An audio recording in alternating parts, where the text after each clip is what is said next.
What's up, gun dudes and gun dudettes and non-binary specific gun aficionados? My name's Kent. This is Green Mountain Defense, and I'm coming at you today to talk about a gadget that is on my firearm. This is the striker control device, otherwise known as the gadget. What is the gadget? What does the gadget do? What does a striker control device do on a polymer frame semi-automatic handgun? Well, this is my very dirty, often shot Gen 5 G34 MOS, SRO, all this cool stuff on it. And I like to carry it in this here Filster floodlight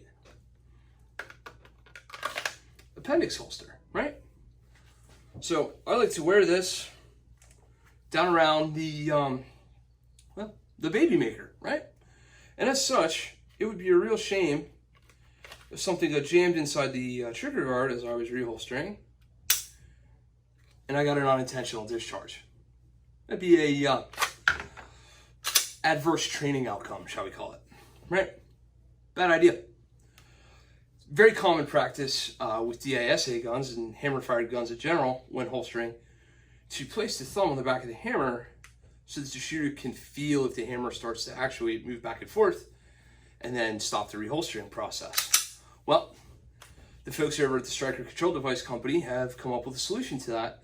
And basically what it is it's a end plate that goes on the back of the striker housing, and you're able to push down on it, therefore retarding the rearward motion of the striker. Striker can't move, gun can't detonate. Make sense? Cool. So that's the striker control device. I've heard it said that the opinion of an individual regarding the striker control device is a direct correlation to their level of professionalism and use on striker-fired semi-automatic handguns, aka Glocks, when it comes to appendix concealed carry. I must say, I have to agree. This seems like a very, very easy, very normal, very simple idea to me. Why in the world would I not want to be able to retard the rearward motion of my striker? Kind of hard to press the trigger with my thumb. See, that thing clicks and comes up. Something so simple, I almost wish I'd have thought of it. But the folks over at the Gadget Company did.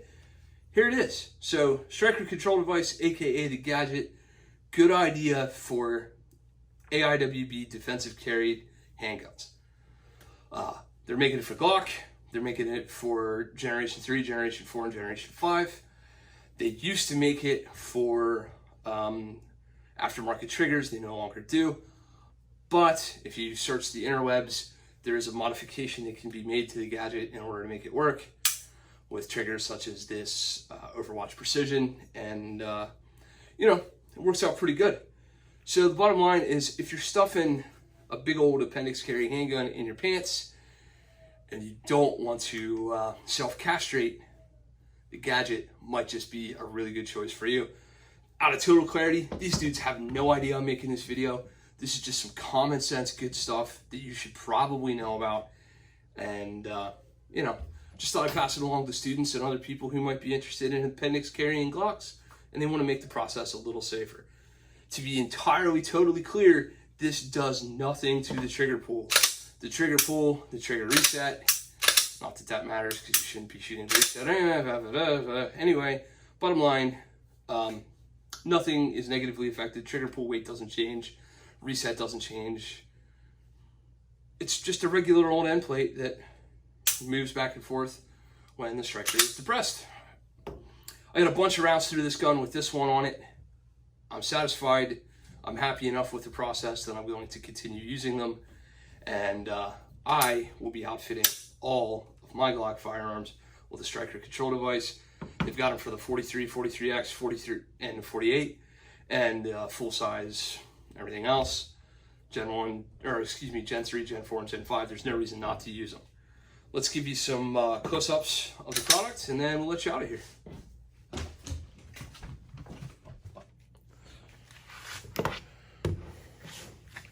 try to do this through the camera so you can see, but the bottom line is there the gadget moves. Thumb on back of slide. Unable to depress trigger. In case you're wondering what this thing actually is, it is very simply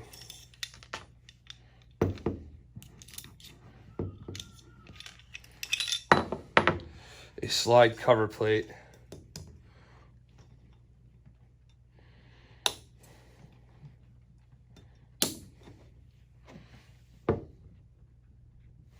with a hinge. So all this is a hinged slide cover plate.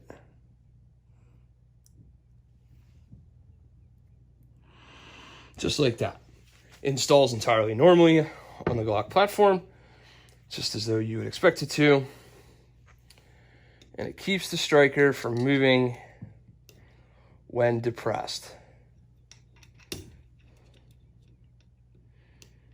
To be entirely transparent with you, I think that appendix carry with a properly set up striker fire handgun is safe either way. Again, you can see that this just hinges like that.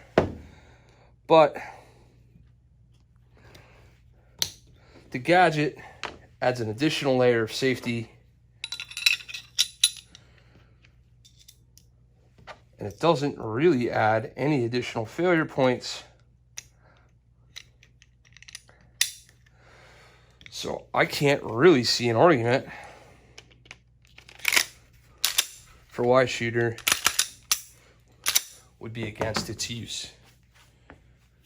I'm Kent Howard with Green Mountain Defense. Thanks for watching. Please like, favorite, subscribe, and share. Green Mountain Defense, out.